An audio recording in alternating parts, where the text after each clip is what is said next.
What's up everyone, I am the Unemployed Artist and I have a special two-part tutorial on how to make this wooden basket. In the first part, I'll demonstrate how to make this specific design using a program that I like to use called Coreldraw. And in part 2, we'll head over to the Fuse Makerspace and use the Epilogue laser cutter to cut out our design, then we'll paint the pieces and assemble it. So, let's get started.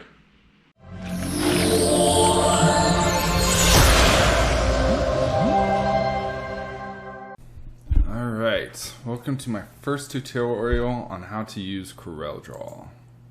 So, to begin, this is Coreldraw, and this is the welcome screen. And it's a really good program. I just do a subscription, which is like $230 a year.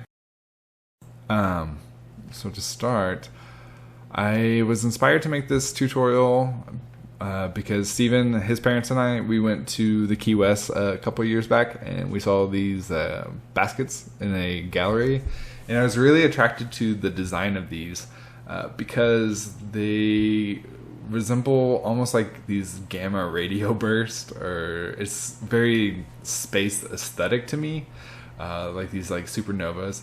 So I wanted to figure out how to make these so that I can apply it in a different application or a different way, not necessarily as baskets, but I am going to show you how to make a basket. And the first basket I made, and the secret to doing this is you want to use 1/4 inch material. If you use 1/8 inch material, it's going to look more like a plate. So this is 1/4 inch material MDF here that I cut with a CNC, and this is a plexiglass basket that I made, which I cut with a laser cutter, and I call them plaskets. So they're really nice materials.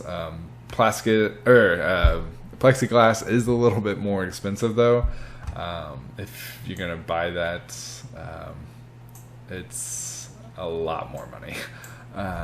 Whereas MDF or I use Baltic birch plywood at 1/4 inch, and that's a little bit cheaper. You can actually buy Baltic birch plywood at 1/8 inch or 1/4 inch in 18 by 24 sheets at Fuse Makerspace. So this is actually a great project for if you're an art instructor or teacher and you want to introduce your students to two-dimensional design, which is something they're going to be more familiar with, and then bring them into three-dimensional thinking. This is a great project. It also lets them experiment with color on three-dimensional form. So you're thinking spatially with two-dimensional, three-dimensional, and color. And it's really good project to introduce them to. So let's get started. I'm going to create a new document here. It's going to be RGB, which is great. We're not printing with ink, so we're printing with a laser cutter. This is going to be great.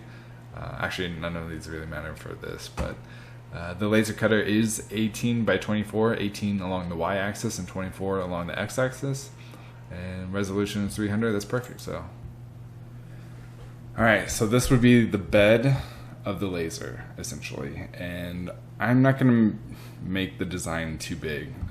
Basket doesn't need to be big, so I'm just going to do 14 inches for mine.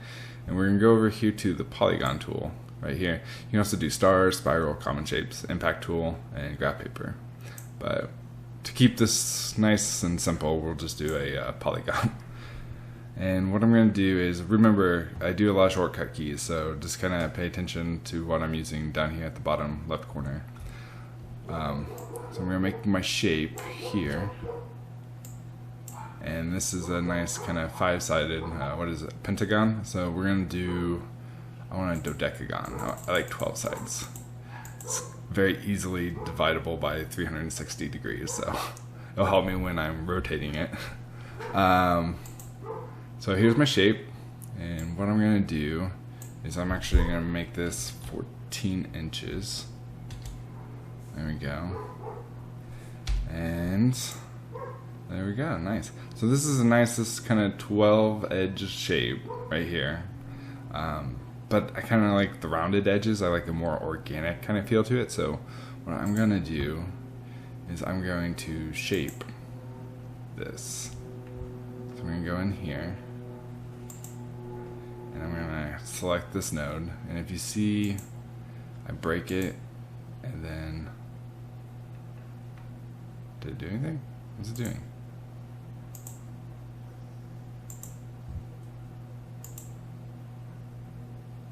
Oh, actually, hold up. Let's bring it in. That's what I did. I was confused. So let's bring this in. No, not that way. There. I have too many nodes selected. There we go. So bring that in. Let's say right there. That looks pretty good. Alright, and then I'm going to select that node and this node. So what I'm going to do is I'm going to break these so that I can kind of transform them a little bit. So there, and then I'm going to hit this, and it's going to smooth this node, and it's going to smooth this node. Yeah, now that's a shape. That looks like a really nice shape. So, and for some reason, maybe when I resized it a little bit, and I didn't mean to, it changed it to 13.999. So what we're going to do is we're just going to change that back to 14. A nice even 14.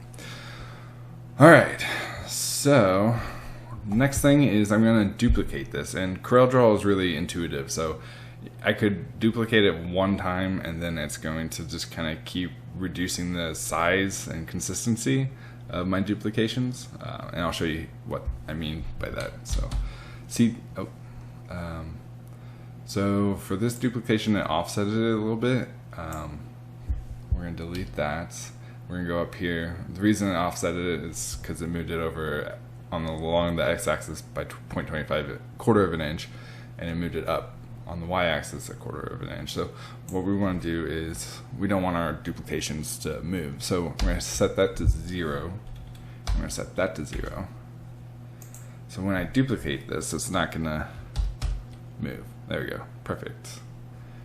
And then I'm going to change that to 13 inches. There we go. And now with it still selected, I'm not going to click off or anything.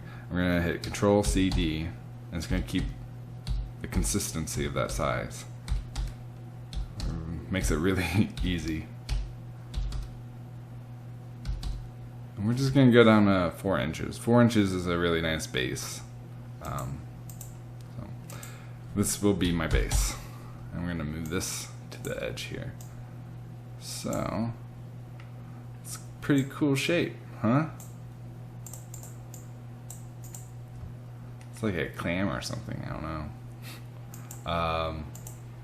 So the next thing I want to do is I'm actually going to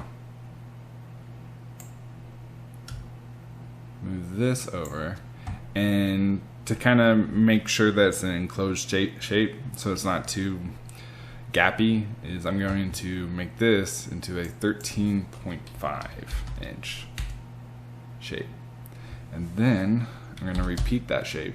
Oh.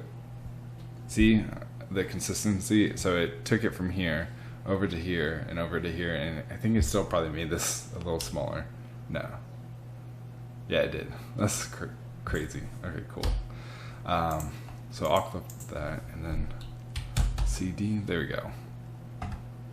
So 12.5. I'm just going to do that a few more times to 4.5. There we go. So when I'm layering these, it'll be this, and then this will rotate, I think, 15 degrees so that it's centered to the next shape. And I'll show you how kind of the basket's going to work out. Let's see. To do that, I'm going to do Smart Fill. I got this pretty pink up here. Why is that my main color? And then I'm just going to fill these. Actually, I don't really need to fill all of these, but just to show you what the basket, kind of the general concept of the basket is going to be like. Let's change this to a nice soft blue.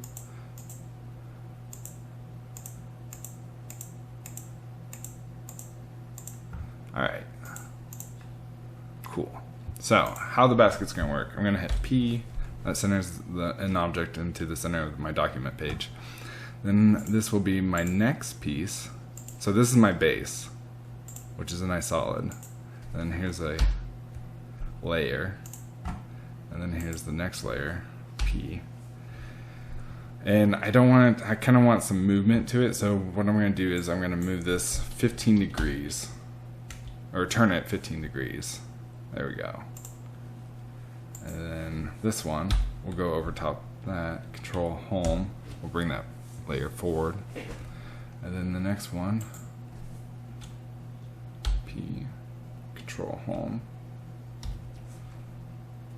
15, P, Control Home, P, Control Home, and rotate 15 degrees.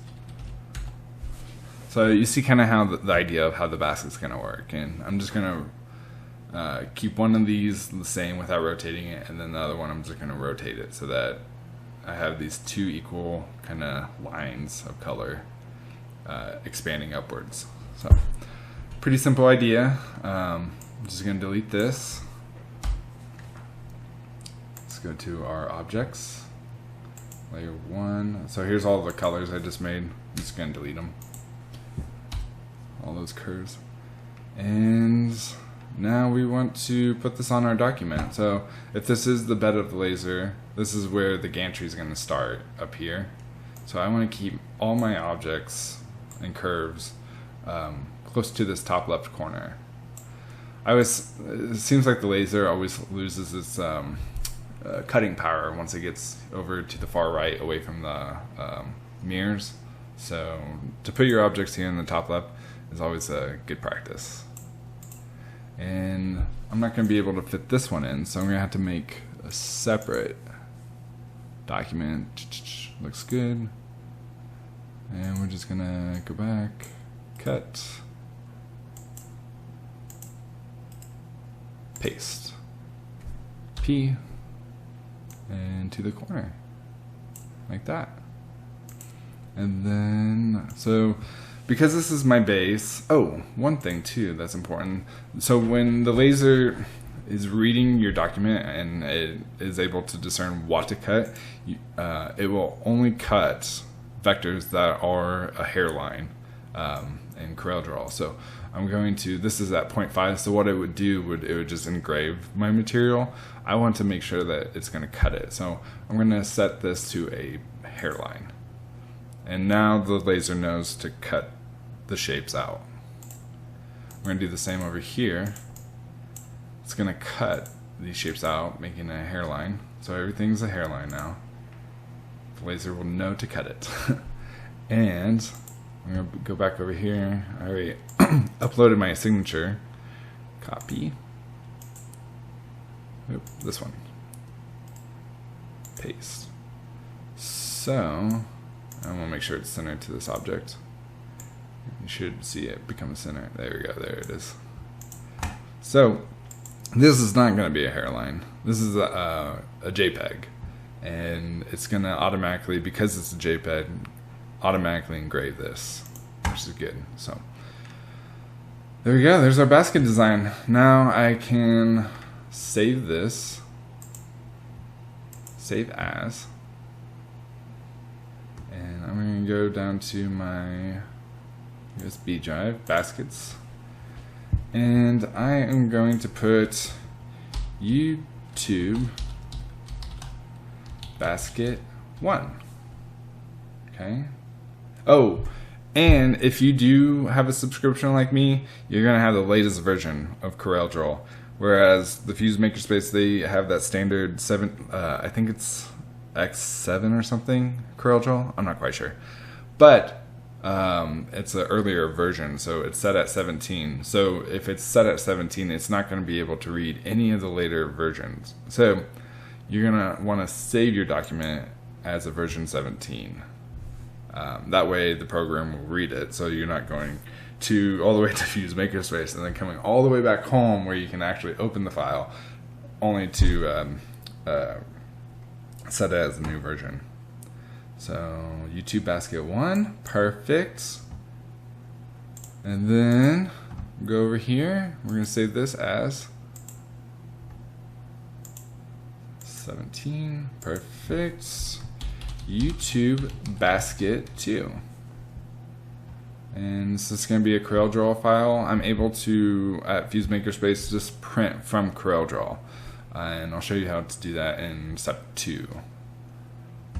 Or part 2 of the series.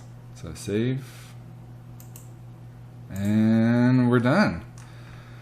Now we're ready to take our files and head over to the Fuse Makerspace to use the Epilogue laser cutters. So stay tuned for part 2 of how to make a wooden basket.